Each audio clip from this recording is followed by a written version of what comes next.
ओम श्री गणेशाय नमः।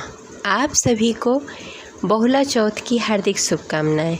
आज सुनेंगे बहुला चौथ व्रत कथा, तो प्रेम से बोलिए गौरी पुत्र गणेश की जय। बहुला चतुर्थी व्रत भादो मास के कृष्ण पक्ष की चतुर्थी तिथि को बहुला चौथ या बहुला चतुर्थी कहा जाता है। इस दिन भगवान श्री गणेश जी का व्रत तिथि है, जिसे संकष्टी चतुर्थी भी कहते हैं। बहुला चतुर्थी का व्रत संतान प्राप्ति, संतान रक्षा और संतान की लंबी आयु और संतान सुख के लिए इस व्रत का पालन किया जाता है। इस व्रत में गौ माता का पूजन तथा मिट्टी से बने हुए शेर की प्रतिमा बनाकर पूजा करने का विधान है। यह व्रत महिलाएं अपने पुत्र के लिए, कुंवारी कन्याएं अपने भाई की लंबी आयु के लिए इस व्रत का पालन करती हैं।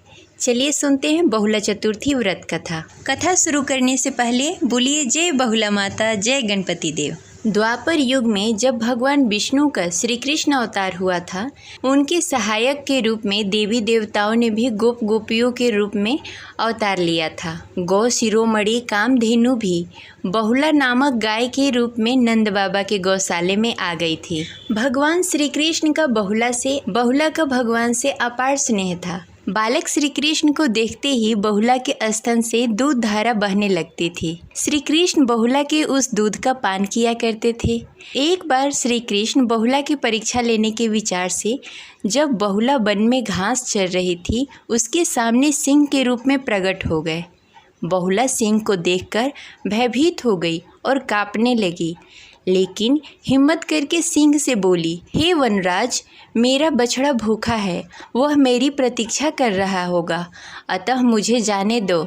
मैं उसे दूध पिलाकर तुम्हारे पास आ जाऊंगी, तब तुम मुझे खा लेना और अपनी भूख मिटा लेना। सिंह ने कहा कि सामने आए आहार को कैसे जाने दो, तुम वापस नहीं आओगी तो मैं भूखा ही रह जाऊंगा।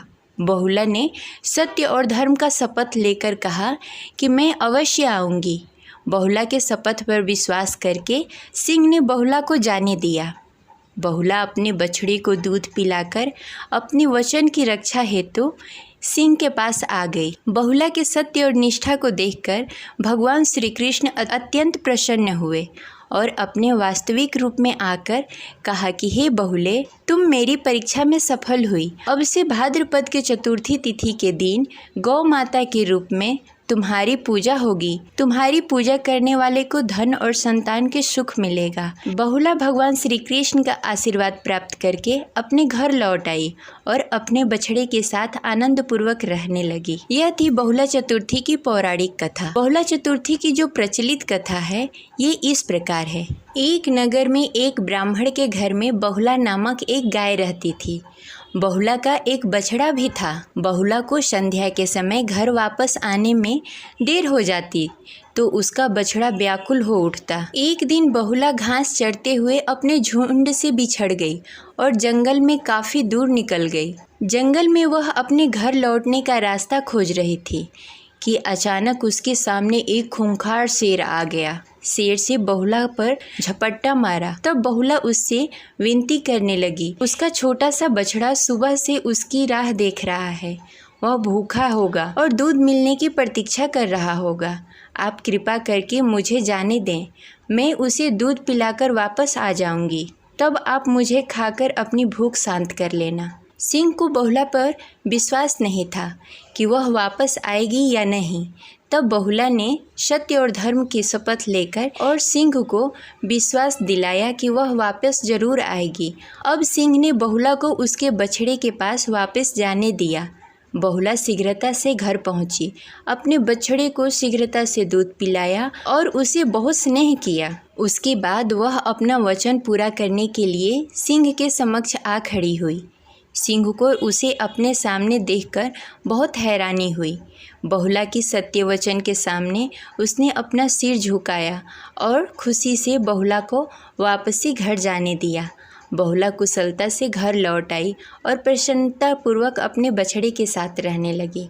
तभी से बहुला चौथ का यह व्रत रखने की परंपरा चली आ रही है। व्यक्ति बहुला चतुर्थी के दिन व्रत रखता है, उसकी सारी मनोकामनाएं पूर्ण होती है और उसके संतान सुख प्राप्त होता है। जो स्त्रियां व्रत करती हैं उसे संतान की लंबी आयु और सुख प्राप्त होता है। कुछ जगहों पे कुंवारी कन्याएं इस व्रत को रखती हैं। वह अपने भाई की लंबी आयु और सुख समृद्धि के लिए इस व्रत का पालन करती हैं, जिससे उनके सारे मनोकामनाएं पूर्ण होती है। ये थी बहुला चतुर्थी व्रत कथा। आपको कैसी लगी कमेंट बॉक्स में ज़रूर बताएं और कमेंट में लिखें जय बहुला माता। मिलते हैं अगले वीडियो में, तब तक के लिए हरे कृष्णा, जय श्री गणेश।